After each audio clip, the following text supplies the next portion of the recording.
yo.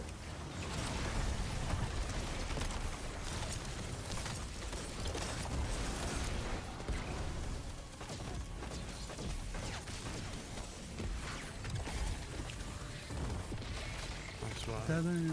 Oh, some guardians.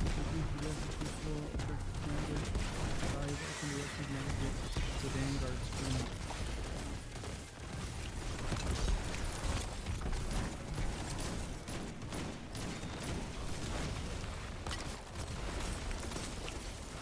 There's that. Aha. Got him stuck. That guy just got absolutely robbed. Alright, what is good? What is happening, everybody? It is Primitive AK here, Pristine AK. I forgot I'm on my second channel here. Coming to you guys with a potential day one raid contender build here. Well recently got nerfed, and I'm actually going to be covering the Well build here pretty shortly. If you guys are into the channel, make sure you guys leave a like and subscribe. So Prismatic is out. You know, I've been leveling up the character, preparing for the day one raid, and I believe that in doing so, I managed to find a Prismatic Warlock build that is probably one of the strongest builds in the entire game. This build is capable of basically infinite damage resistance, infinite grenades, well, maybe not infinite, but a lot of grenades can be thrown, and you also get a ridiculous amount of healing abilities with this thing, and you also are gaining a severe amount, colossal amount of ad control with this class setup. So this was actually a build that I had put together prior to the final shape coming out, and I actually altered a few things. This actually used to be my Stasis turret build with the armor pieces here. This actually used to be my Stasis turret build that I had for Stasis Warlock prior to the update, and I didn't really use it much.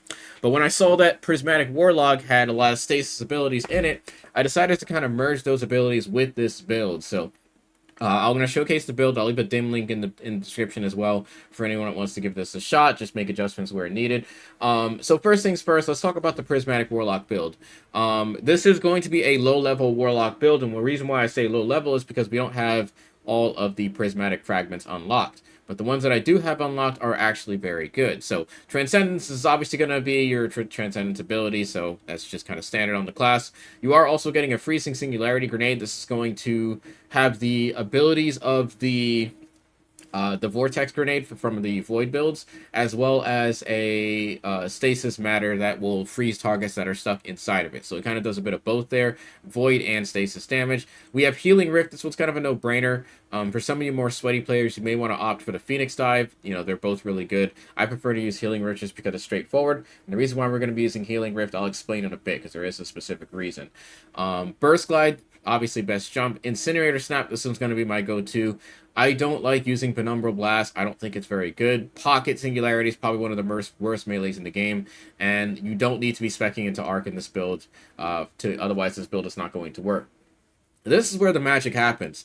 You need to be using Cold Snap Grenade, because this is going to go in this is going to synergize with your Osmiomancy gloves, which we'll talk about in a bit, but you need to be using Cold Snap.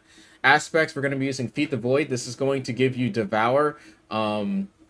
Every time you defeat a target with any ability, you activate Devour, and then getting kills will pretty much prolong that ability as well, which is very useful. Helion, which is why I recommended you use the Healing Rift here, because this basically gives you, like, if you guys remember, you used to have the little arc buddy. When you popped your rift, you would get a little arc buddy that shoots things. This is essentially the same thing, but for solar, and I believe it's actually stronger, slightly stronger.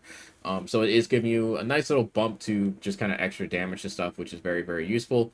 Fragment's going to be Facet of Hope. While you have an elemental buff, your class ability regenerates more quickly. Very, very good. Facet of Balance. Rapidly defeating targets with light and damage grants melee. Rapidly defeating with darkness grants grenade energy.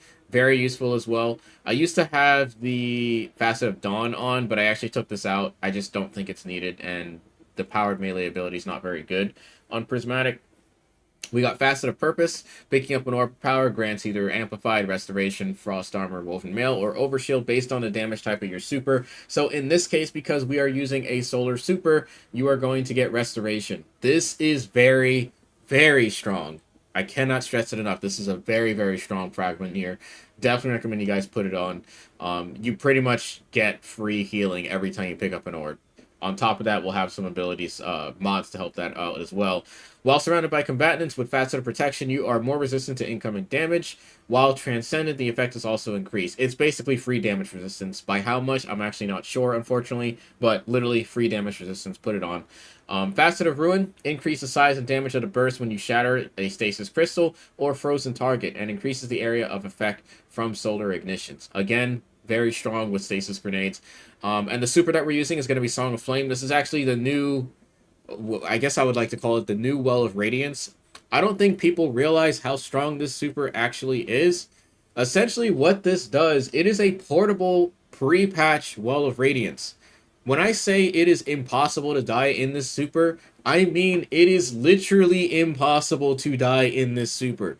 You can quite literally stand still with 30-40 ads shooting at you. I was doing Onslaught earlier and I tested this out.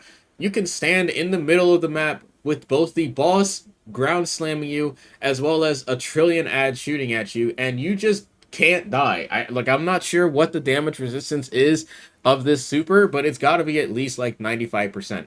On top of that, any teammates that are nearby your super are also gaining those same effects as well as Radiant.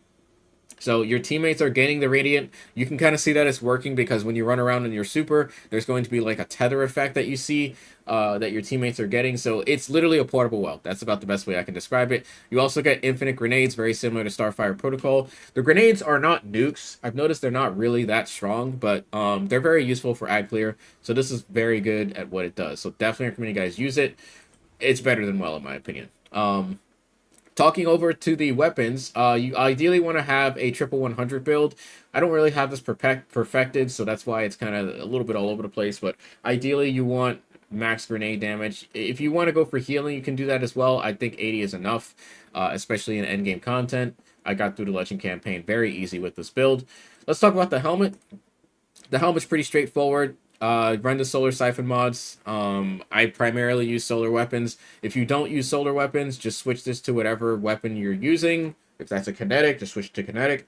If that's something else, just kind of stick to whatever your subclass is ideally what you should be using for weapons. Heavy ammo finder and heavy ammo scout. If you're doing raids, especially day one raids, this is a no-brainer. All right, don't be a bot. Put this on. You need 5 DR mods, or for this build, I needed 5 DR mods to make this work, but just use whatever mods that you need to get these stats. That's pretty much all that matters here. And this is where the magic happens with the grenade. You need Osmiomancy gloves.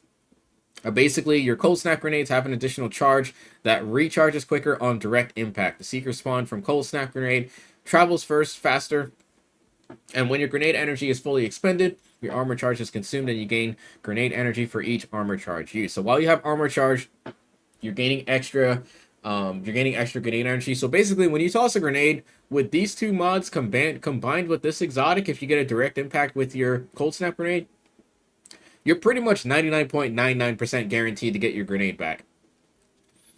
So that's pretty much the reason why you want to be using this, which is also why I mentioned you don't want to be using the Bleak Watcher, aka Stasis turrets, because for some reason, I don't know, with this grenade, even though I was getting direct impacts, I really wasn't getting my grenade back faster. And you need to be getting kills with the grenade. When I say kills, I mean like shatter kills, so that way you can get the grenade back faster. And using Bleak Watcher, that wasn't happening very often. I was getting it back decently fast, but just not fast enough. So you want to make sure that you're using just regular old cold snap grenades and do not run Bleak Watcher.